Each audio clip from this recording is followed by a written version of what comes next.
샬롬 샬롬 샬롬 샬롬. 하나님 사랑합니다. 여러분 주 안에서 사랑합니다. 오늘 사순절 시작이죠. 수요일 제수요일입니다. 오늘 창세기 1장 26절에서 29절 하나님의 사랑, 하나님의 우리를 얼마나 특별 대우하고 계신지 이런 귀한 말씀 속에서 하나님의 귀한 뜻을 깨달아 아는 시간 되도록 합니다.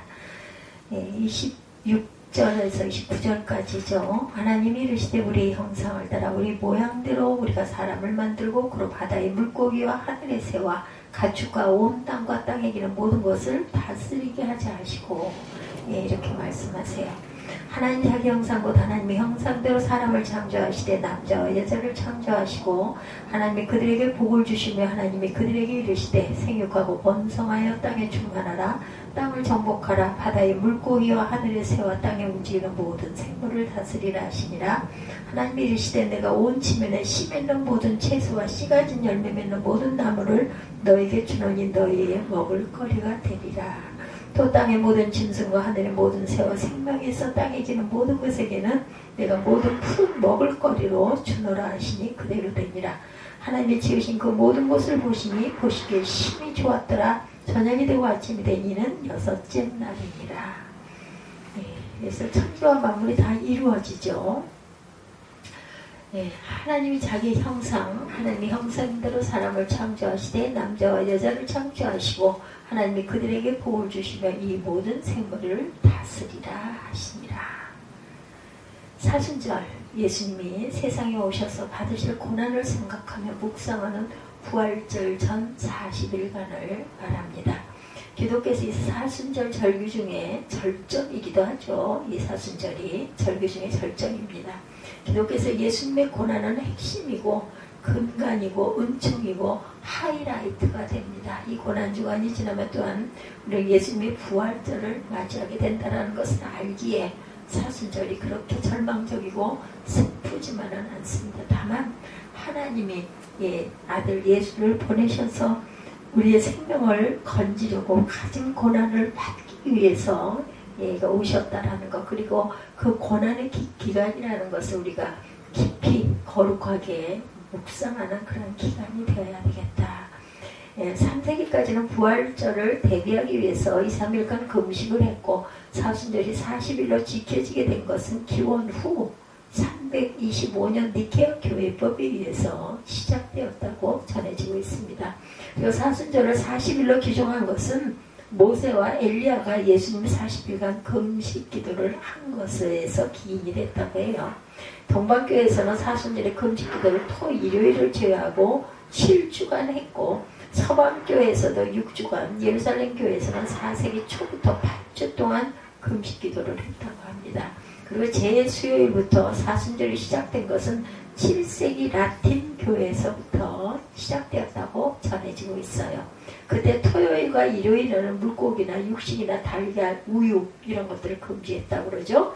그리고 그 기간 동안에는 죄를 상징하는 붉은 옷을 입었고 할렐루야 찬송과 축제도 금하고 지냈고 특히 자선을 베풀고 회개하는 기간으로 보냈다고 해요. 근데 오늘날 너무 형식적이죠. 하루도 금식하기를 꺼려합니다. 경건의 삶도 없습니다. 우리 사순절 기간 동안 주님의 고난을 묵상하고 절제하고 마음으로 조금이라도 주님의 고난에 동참하는 저와 여러분들이 되셔야 할 줄로 믿습니다.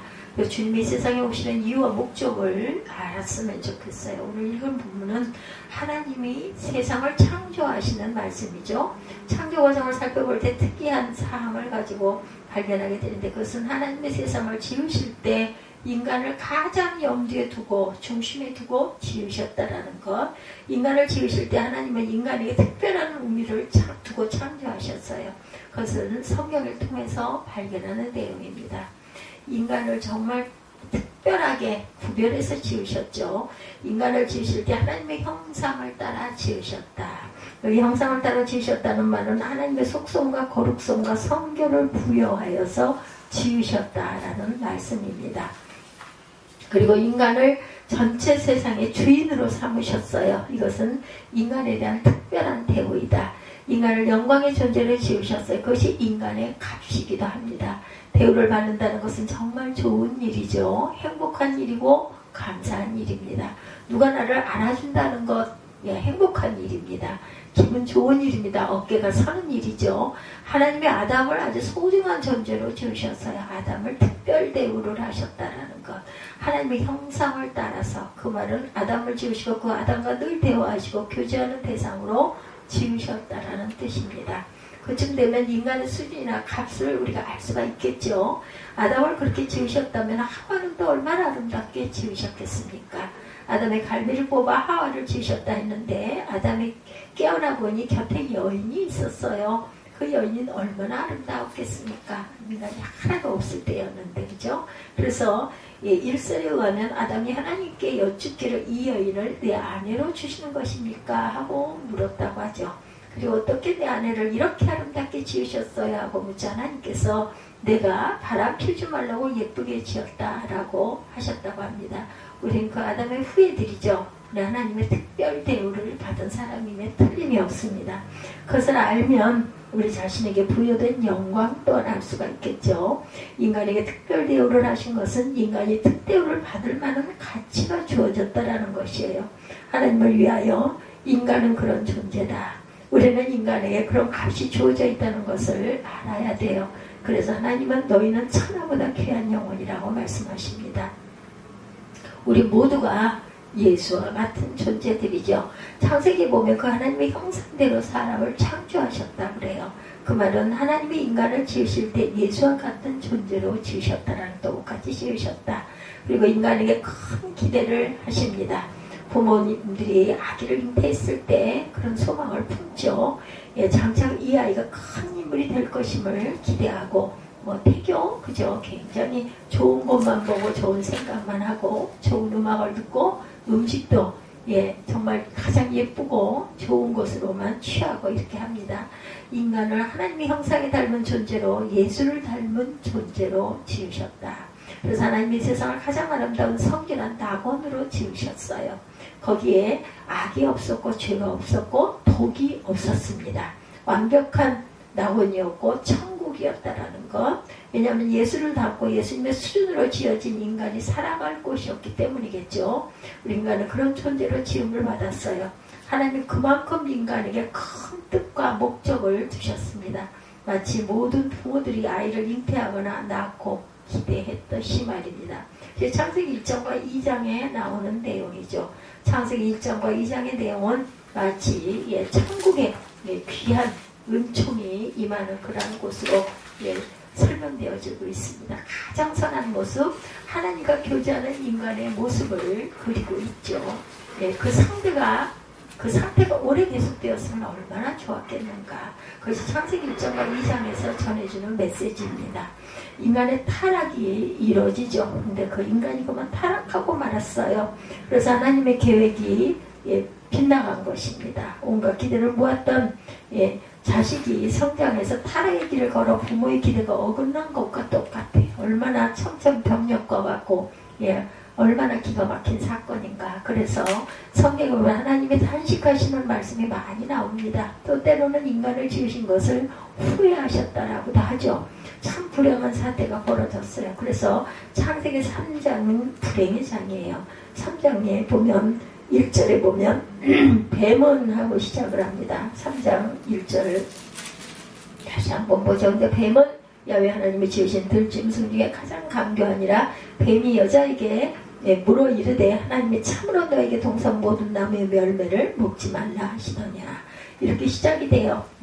아닌 것을 슬쩍 떠서 던집니다. 그래 대답을 하지 않겠어요. 여자가 뱀에게 말하되 동산 나무의 열매를 우리가 먹을 수 있으나 동산 중앙에 있는 나무의 열매는 하나님의 말씀에 너희는 먹지도 말고 만지도 말라 너희가 죽을까 하노라 하셨느니라. 이렇게 대답을 합니다. 그것이 창세기 1장과 2장 그리고 3장에서 시작이 되죠. 1절에 뱀은 하고 시작이 되었다. 여기 뱀은 타락을 부추기고 유혹에 넘어지게 하고 순전한 사람을 타락하게 하는 사단이고 마귀이죠. 마침내 뱀의 유혹을 받아 준엄하게 명령하신 하나님의 명령을 어기고 선악과를 따먹기에 이르르죠. 그리고 인간은 타락하고 죄를 짓고 마침내 심판을 받게 됩니다. 그 결과 그 열매를 먹으면 죽으리라고 말씀하신 대로 인간은 예수님 수준의 존재에서 죽음의 존재로 전락하게 됩니다. 참으로 불행한 사태가 벌어져요. 어느 부흥에서 선악과를 따먹어서 추방되고 죽음이 오게 되었다라는 설교가 있었다고 그래요.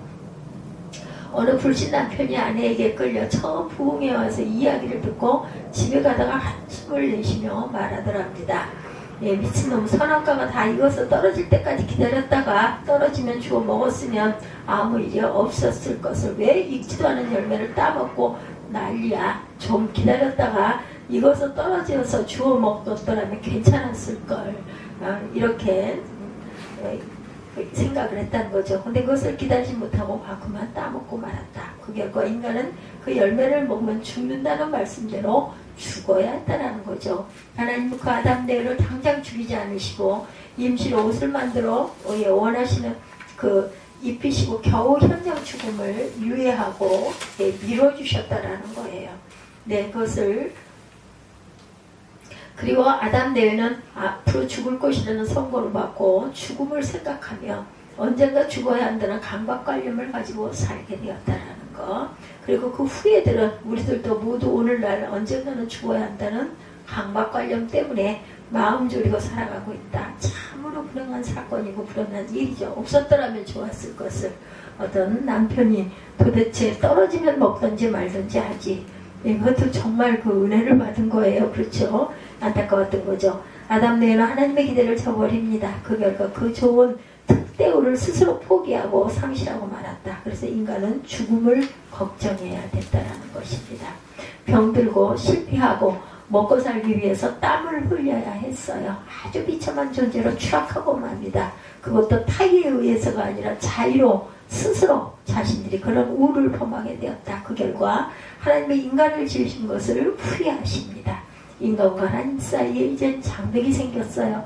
그전에는 하나님을 그리워했고 기다렸는데 이제는 하나님이 오시는 것이 겁나고 부끄럽고 또한 두려웠다는 거죠. 비극이죠. 하나님의 실망이 너무나 컸어요. 그래서 인간은 결국 망하고 맙니다. 하나님의 그 집착이 있어요. 근데 하나님은 물러서지 않으세요.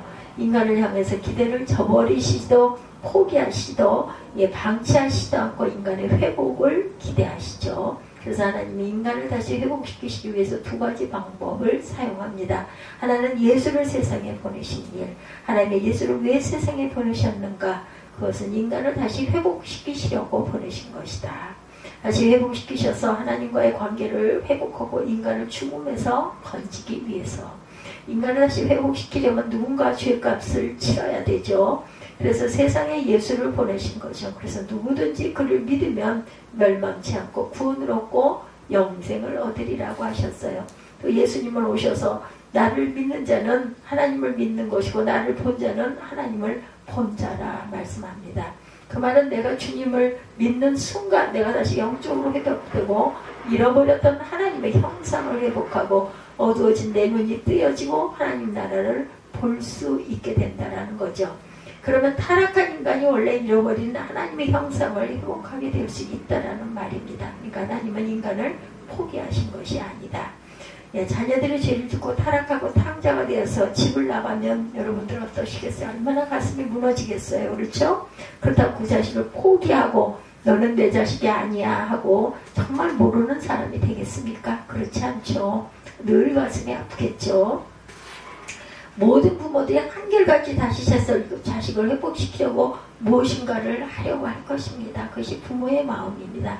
하나님도 마찬가지로 인간을 창조하시고 그 큰 기대를 두시고 목적을 삼으셨는데 그 인간이 그만 죄를 지었다고 포기하겠는가? 그것은 하나님의 뜻이 아니다. 비록 죄를 짓고 타락했지만 다시 회복시켜 놓으려고 애를 쓰시겠죠. 비록 이미 인간이 죄를 지어서 흠이 생겼고 탕자가 되었지만 다시 받아들이시겠다는 뜻이에요. 그래서 세상에 예수를 보내신 거죠. 부모의 마음은 똑같습니다. 왜냐하면 누구든지 그를 믿기만 하면 잃어버린 하나님의 형상을 회복하고 또한 잃어버렸던 자녀의 그 자리를 회복하고 잃어버린 영성을 회복할 수 있기 때문이다. 이 기대가 있기 때문에 예수 그리스도께서 흠없는 자로 죄 없는 자로 오셔가지고 우리를 위해서 십자가에 죽으시려고 오셨어요. 그 사순절 기간입니다. 40일 동안. 그렇죠. 그것이 하나님의 은혜고 사랑이고 아주 원대한 하나님의 계획이고 뜻이다. 그래서 세상에 예수를 보내셨어요. 그럼 우리는 반드시 하나님 보내신 그 예수를 믿어야 살 수 있고 믿어야 한다는 것입니다. 그래서 우리는 복음이라 하고 은총이라 하고 은혜라고 말합니다. 그런데도 그 예수를 믿지 않는다면 그때는 정말 갈 길이 없어지죠. 그때는 말씀하신 그대로 준엄한 심판을 받을 수밖에 없고 죽음과 멸망만 있을 뿐이다. 그것을 창세기에서 예표로 주신 상징이 아담 네일을 대신해서 죽은 양의 시간들입니다. 그 양은 아무 죄가 없어요. 순전히 아담 네가 죽을 것을 대신해서 죽은 양이죠. 그 영문 밖으로 끌려나간 양. 그 양이 죽음으로 아담 네는 당장 죽을 것을 잠시 유예받고 다시 살아난 것이다. 그래서 하나님은 누구든지 예수를 믿기만 하면 영원히 죽지 않는 길을 열어놓으셨어요. 예수는 그래서 세상에 오셨고 오셔서 그 영원한 길을 만들어 놓으셨다. 또 하나는 우리에게 성경을 주신 일입니다. 디모데후서 3장 16, 17절에 보면 모든 성경은 하나님의 감동으로 된 것으로 교훈과 책망과 바르게 함과 의로 교육하기에 유익하고 모든 사람으로 온전케 하려 함이라 이렇게 말씀합니다. 간혹 그 구절을 잘못 해석할 때가 있죠. 성경을 주신 목적은 교훈과 책망과 바로잡음과 의로 교육하려고 교육 재료로 주셨다라는 것이 아니에요. 물론 성경은 교육적인 자료로 아주 훌륭합니다. 성경 안에 많은 교육적인 자료들 또한 들어있어요. 그런데 그것은 성경을 주신 원래 뜻과 목적은 아니다. 우리에게 성경을 주신 목적은 교육하고 깨닫게 하려는 것이 아니라 깨달아 알아. 하나님을 알고 하나님의 뜻이 무엇인지를 알고 믿고 예수를 보내신 뜻을 깨달아서 잃어버린 하나님의 형상을 되찾게 하려고 주신 것이다. 그래서 디모데후서 3장 16절에 온전케 하려 함이라. 그 말씀의 뜻이 삶의 변화를 위하여 라는 뜻입니다. 즉 그 말씀은 교육 차원이 아니고 지식을 넓히려는 차원도 아니고 생각을 깨우치는 계몽 수준도 아닌 성경을 통해서 기쁘신 하나님의 경륜을 깨달아 예수를 알고 잃어버린 하나님의 형상을 회복하게 하기 위해서 이 세상에 성경을 주셨다는 거죠. 그래서 성경을 통해 예수를 밝게 알고 하나님의 본 뜻을 아는 일이 인간을 온전케 하는 일이라는 것을 우리가 절대로 잊지 말아야 되겠다. 그 온전케 되는 그 상대가 잃어버린 하나님의 형상을 되찾은 모습이라는 것을 우리가 알아야 할 것입니다.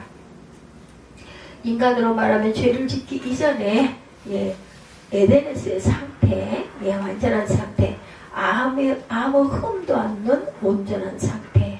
그런데 이 완전한 그 상태, 이전에 에덴에서의 상태가 유리병이 잘못 관리해서 금이가 걸렸어요. 그러면 그 유리병은 온전치가 못하죠. 상품 가치가 떨어져 버립니다. 죄를 짓기 전에 에덴에서의 상태, 그 완전했던 것이 정말 그만 그 유리병을 잘못 관리를 해서 금이 왔을 때, 그럼 그 유리병은 완전치 못한 상품 가치가 없는 그런 폐품이 되고 말았다. 그런데 그 유리병을 버릴 수가 없어요. 버리기엔 이 병을 만든 사람이라 바라보는 사람 입장에서 너무너무 안타깝고 아깝습니다. 그래서 이 병을 회복시키려고 해요. 그 회복 방법이 그 병을 만든 사람에게 가서 수리하는 거죠. 마침내 유리병을 완벽하게 수리했어요. 그 말은 유리병이 회복되었다는 거죠. 그렇다고 유리병이 본래처럼 완전한 것은 아니다. 우리들 말 많이 하는 그 단어가 있죠. 다시 한번 쓸 수 있게 만든 상태. 이 유리병은 금이 갖고 수리를 했다. 이 병을 잘 수리했지만 아주 완전한 것은 아니다. 리폼이라고 하나요? 리폼.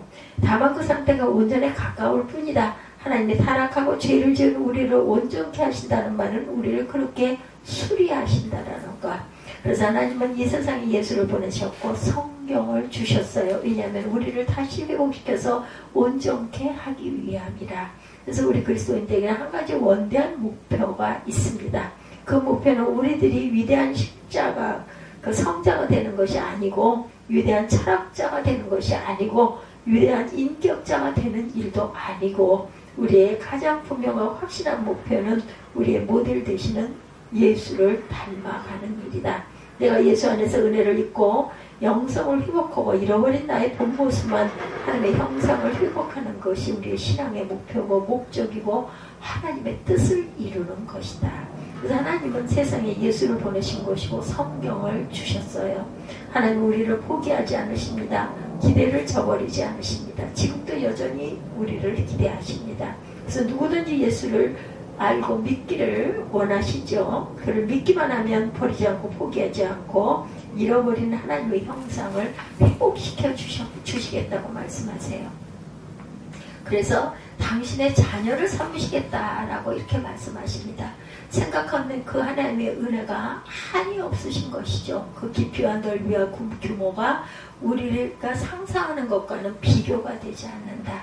이 사순절을 통해 이 하나님의 사랑을 깊이 체험할 수 있기를 주님의 이름으로 축복합니다. 예수님을 알 때 깊이 알고 깊이 깨닫게 알아서 예수를 닮아가고 예수의 수준까지 성숙해가는 영적 성숙이 이루어지는 이 사순절 기간이 되기를 주님의 이름으로 축복합니다.